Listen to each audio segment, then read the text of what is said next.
सलाम दोस्तों, कीअं आहियो? उम्मीद तव्हां सभु ख़ुशबाश ऐं ख़ैरियत सां हूंदव। दोस्तों, अॼु जी हिन वीडियो में असां तव्हांखे ॿुधाईंदासीं त हलंदड़ साल जेको हज थी गुज़रियो 2022 इस्लामी कैलेंडर 1443 हिजरी में, उन में पूरी दुनिया मंझां केतिरनि ख़ुशनसीब मुसलमाननि ही हज जी सआदत नसीब कई ऐं कहिड़े मुल्क मंझां केतिरा हाजी शरीक थिया उहा अवांखे तफ़सील सां हिन वीडियो में ॿुधाईंदासीं।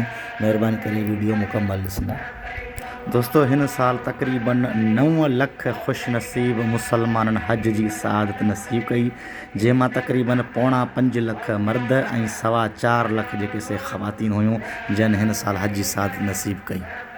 दोस्तों, 9 लख हाजिन खां अलावा तक़रीबन 2,38,000 अहिड़ा का रज़ाकार ऐं कारकुन बि हुया जन मुख़्तलिफ़ शोबनि में ख़िदमतूं सर अंजाम ॾिनूं हाजनि जे लाइ, जंहिंमें सिक्योरिटी एहलकार, रज़ाकार ऐं जेके से वज़ारत सिहत ऐं ॿियो अमलो जेको हुयो जन मुख़्तलिफ़ क़िस्मनि जूं जेको सो ड्यूटी सर अंजाम ॾिनी।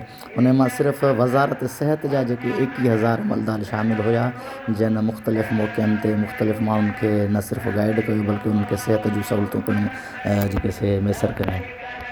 सो दोस्तों, हाणे अव्हांखे तफ़सील सां ॿुधाईंदासीं त कहिड़े मुसलमान या गैर मुस्लिम मुल्क मंझां दुनिया जे कहिड़े हिसे मंझां केतिरनि हाजी सगोरनि शिरकत कई। सो सभ खां पहिरीं आहे सभ खां पहिरें नंबर ते आहे दोस्तों मुसलमाननि जी सभ खां वॾी आबादी रखंदड़ मुल्क इंडोनेशिया जी।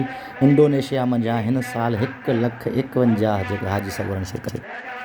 ॿिए नंबर ते आहे दोस्तों पाकिस्तान। पाकिस्तान मंझां हिन साल 81,132 हाजी सगोरनि शिरकत कई। टे नंबर ते दोस्तों आहे हिन साल इंडिया। इंडिया मंझां हिन साल 79,237 हाजी सगोरनि शिरकत कई। चौथे नंबर ते आहे दोस्तों बांग्लादेश। बांग्लादेश मंझां हिन साल दोस्तों 57,585 हाजी सगोरनि शिरकत कई। पंजे नंबर ते हिन साल आहे दोस्तों अफ्रीकी इस्लामी मुल्क नाइजीरिया। नाइजीरिया मंझां हिन साल 43,008 हाजी सगोरनि हज में शिरकत कई। नाइजीरिया खां पोइ आहे दोस्तों इस्लामी मुल्क ईरान। ईरान मंझां हिन साल 38,481 हाजी सगोरनि हज जी सआदत नसीब कई।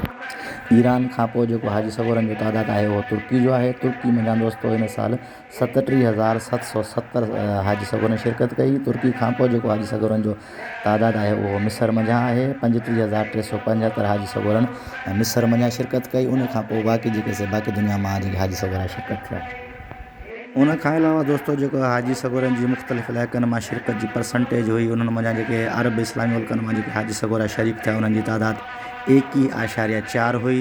एशिया जे मुल्कनि मां जेके हाजी सगोरा शिरकत कंदड़ हुआ उन्हनि मां 53.8 हुई ऐं अफ्रीका मंझां 13.2 हाजी जेके से सगोरा शरीक थिया। उन खां अलावा जेको बाक़ी दुनिया अमरीका, यूरोप या ऑस्ट्रेलिया खंड उन मंझां तक़रीबन 11.6% हाजी सगोरनि हिन हज में शिरकत कई। उम्मीद तव्हां दोस्तनि खे हज बाबति ही मालूमाती वीडियो पसंदि ज़रूरु आई हूंदी। इन करे अगरि मूंखे वीडियो पसंदि आई हुजे त असांजी वीडियो खे लाइक ज़रूरु कंदा ऐं हिन मालूमात खे ॿियनि दोस्तनि ताईं शेयर ज़रूरु कंदा ऐं थी सघे त असांजे चैनल खे सब्सक्राइब करे असांजी हौसला अफ़ज़ाई कंदा त जीअं असां आईंदा अहिड़ियूं मालूमाती वीडियोज़ वधि मां वधि अव्हांजी ख़िदमत में पेश करे सघूं। सो महिरबानी दोस्तों।